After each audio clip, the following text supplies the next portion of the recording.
Most of Hitchcock's films are based on events that unfold when safe and uninvolved people suddenly find themselves in something uncertain. In Psycho, a simple theft suddenly turns into a series of murders. In North by Northwest, a misunderstanding turns Thornhill's life upside down. In The Birds, the unexpected and unidentified behavior of birds shakes life. The most successful example of tracking is North by Northwest. The movie is about what happens to a businessman who is mistaken for a spy.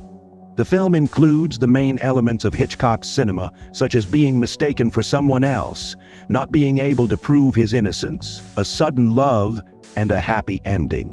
I have just made a motion picture, North by Northwest, to show you some of these delights, and the ideal place to start our holiday fun trip.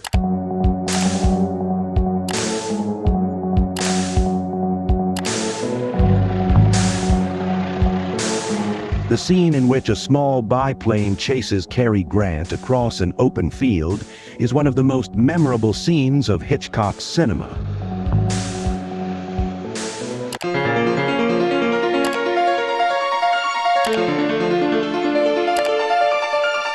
As in the case of the protagonist in North by Northwest, the viewer is constantly reminded that even though he has a very prestigious job and social position, there are many dangers hovering nearby, none of which are of any importance in this vast universe in which he exists.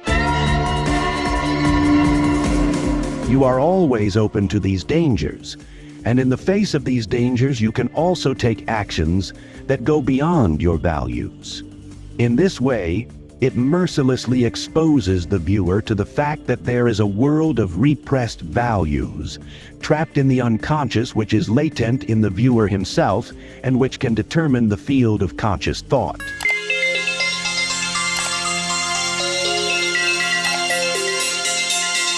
Although all of this basically feeds a paranoid feeling, the relationships between the characters help to balance this uncanny situation. This is actually an invitation for an ordinary character to become a subject, because in essence they find themselves in an adventure based on finding out what the other wants from them. This is also a process in which the person develops both personally and mutually, either on their own or with other people with whom they have established a relationship. In this process, male characters are usually at the center, and female characters are positioned opposite these characters as the complement of this deficiency in them. As a result, male characters realize a complete transformation through this relationship with their complement. The viewer oscillates between both characters as an element of identification in this transformation process. Another reading of Hitchcock's tension being impressive for the viewer could be that he gives the viewer the controlled tension he wants through such psychic characters. All the impulses and desires pushed into the viewer's unconscious are both realized in a space far away from him, that is, outside his life, and can be consumed in a controlled manner.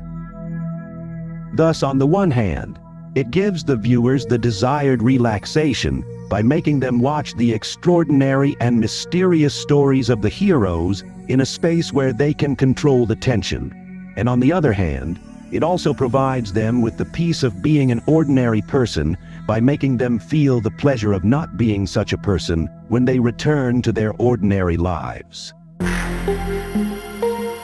In other words, the viewer can consume the emotions that he/she may desire in real life, but pushes to the unconscious in terms of their moral dimension through the identification with the character without paying any moral price or questioning. Hitchcock seems to use this psychic state of the viewer as the basic element of tension. This leads us to the ideological extensions of fear in Hitchcock beyond its use as a simple relief and personal purification.